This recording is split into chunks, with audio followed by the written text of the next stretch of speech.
4 মাস লন্ডনে কাটিয়ে দেশে ফিরছেন খালেদা জিয়া। 4 মাস চিকিৎসা শেষে সাবেক প্রধানমন্ত্রী খালেদা জিয়ার দেশে ফেরাকে কেন্দ্র করে বিএনপিতে উৎসবের আমেজ।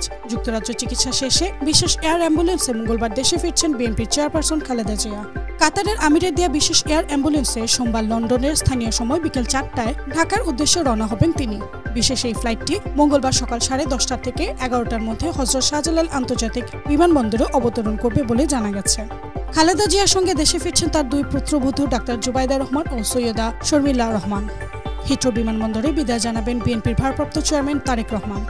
ঢাকায় তাকে স্বাগত জানাতে বিমানবন্দরে থাকবেন বিএনপির স্থায়ী কমিটির সদস্যরা। দীর্ঘদিন পর দলীয় প্রধানের দেশে ফেরাকে কেন্দ্র করে বিএনপি ও সহযোগী সংগঠনের নেতাকর্মীদের মধ্যে বিরাজ করছে ব্যাপক উদ্দীপনা। বিমানবন্দর থেকে গুলশানের বাসভবন ফিরোজা পর্যন্ত রাস্তার 2 ধারে দলীয় পতাকা ও জাতীয় পতাকা হাতে দাঁড়িয়ে অভ্যর্থনা জানাতে প্রস্তুতি নিচ্ছেন নেতাকর্মীরা। দল থেকে ইতিমধ্যে নির্দেশনা দেওয়া হয়েছে কোন অঙ্গ ও সহযোগী সংগঠন কোথায় অবস্থান করবে এবং কিভাবে দলের চেয়ারপারসনকে অভ্যর্থনা জানাবে। খালেদা জিয়ার দেশে ফেরাকে কেন্দ্র করে বিএনপির রাজনৈতিক অঙ্গনে নতুন করে প্রাণচাঞ্চল্যের সৃষ্টি হয়েছে। নেতাকর্মীরা আশাবাদী তার উপস্থিত দলকে নতুন উদ্দীপনা উজ্জীবিত করবে।